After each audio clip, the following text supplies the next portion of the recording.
اور دونوں دروازے کی طرف بھاگے، آگے یوسف، پیچھے زلیخا، اور عورت نے ان کا کرتا پیچھے سے پکڑ کر جو کھینچا تو پھاڑ ڈالا، اور دونوں کو دروازے کے پاس عورت کا خاوند مل گیا۔ تو عورت بولی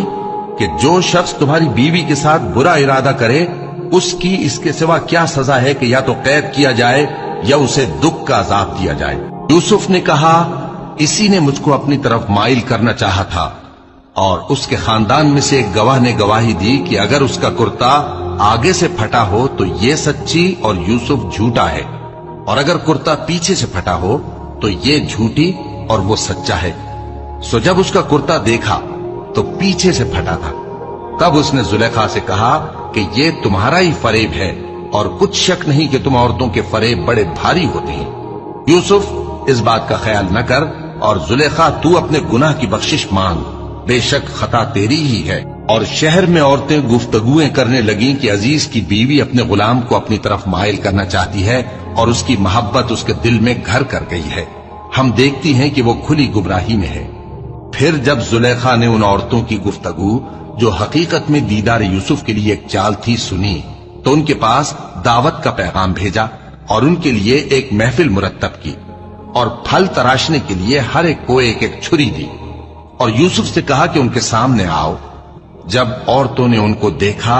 تو ان کا روب حسن ان پر ایسا چھا گیا کہ پھل تراشتے تراشتے اپنے ہاتھ کاٹ لیے، اور بے ساختہ بول اٹھی کہ اللہ پاک ہے، یہ آدمی نہیں، یہ تو کوئی بزرگ فرشتہ ہے۔ زلیخا نے کہا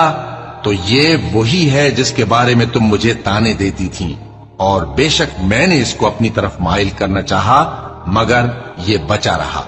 اور اگر یہ وہ کام نہ کرے گا جو میں اسے کہتی ہوں تو قید کر دیا جائے گا اور ذلیل ہوگا۔ یوسف نے دعا کی کہ پروردگار، جس کام کی طرف یہ مجھے بلاتی ہیں اس کی نسبت مجھے قید پسند ہے، اور اگر تو مجھ سے ان کے فریب کو نہ ہٹائے گا تو میں ان کی طرف مائل ہو جاؤں گا اور نادانوں میں سے ہو جاؤں گا۔ پس ان کے رب نے ان کی دعا قبول کر لی اور ان سے عورتوں کا داؤں ٹال دیا، بے شک وہی تو سننے والا ہے، جاننے والا ہے۔ پھر باوجود اس کے کہ وہ لوگ ان کی بے گناہی کے نشان دیکھ چکے تھے، ان کی رائے یہی ٹھہری کہ کچھ عرصے کے لیے ان کو قید ہی کر دیں، اور ان کے ساتھ دو اور جوان بھی داخل زندہ ہوئے۔ ایک نے ان میں سے کہا کہ میں نے خواب دیکھا ہے، دیکھتا کیا ہوں کہ شراب کے لیے انگور نچوڑ رہا ہوں۔ دوسرے نے کہا کہ میں نے بھی خواب دیکھا ہے، میں یہ دیکھتا ہوں کہ اپنے سر پر روٹیاں اٹھائے ہوئے ہوں اور پرندے ان میں سے کھا رہے ہیں، تو ہمیں ان کی تعبیر بتا دیجئے کہ ہم تمہیں نیکوکار دیکھتے ہیں۔ یوسف نے کہا کہ جو کھانا تم کو ملنے والا ہے وہ آنے نہیں پائے گا کہ میں اس سے پہلے تم کو اس کی تعبیر بتا دوں گا۔ یہ ان باتوں میں سے ہے جو میرے پروردگار نے مجھے سکھائی ہیں۔ جو لوگ اللہ پر ایمان نہیں لاتے اور آخرت کا انکار کرتے ہیں، میں نے ان کا مذہب چھوڑ دیا ہے، اور میں اپنے باپ دادا ابراہیم اور اسحاق اور یعقوب کے مذہب پر چلتا ہوں۔ ہمیں شایع نہیں ہے کہ کسی چیز کو اللہ کے ساتھ شریک بنائے، یہ اللہ کا فضل ہے ہم پر بھی اور لوگوں پر بھی، لیکن اکثر لوگ شکر نہیں کرتے۔ اے میرے قید خانے کے رفیقوں، بھلا کئی جدا جدا آقا اچھے یا اللہ جو اکیلا ہے سب پر غالب ہے؟ جن چیزوں کی تم اللہ کے سوا پرستش کرتے ہو وہ صرف نام ہی نام ہیں جو تم نے اور تمہارے باپ دادا نے رکھ لیے ہیں، اللہ نے ان کی کوئی سند نازل نہیں کی۔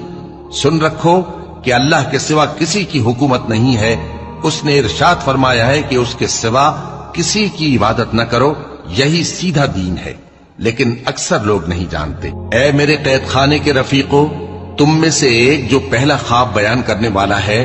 وہ تو اپنے آقا کو شراب پلایا کرے گا، اور جو دوسرا ہے وہ سولی دیا جائے گا، اور پرندے اس کا سر نوچ کھائیں گے۔ جو بات تم مجھ سے پوچھتے تھے وہ فیصل ہو چکی ہے، اور ان دونوں میں سے جس کی نسبت یوسف نے خیال کیا کہ وہ رہائی پا جائے گا، اس سے کہا کہ اپنے آقا سے میرا ذکر بھی کر دینا۔ پھر شیطان نے اسے ان کا اپنے آقا سے ذکر کرنا بھلا دیا، اور یوسف کئی برس قید خانے ہی میں رہے۔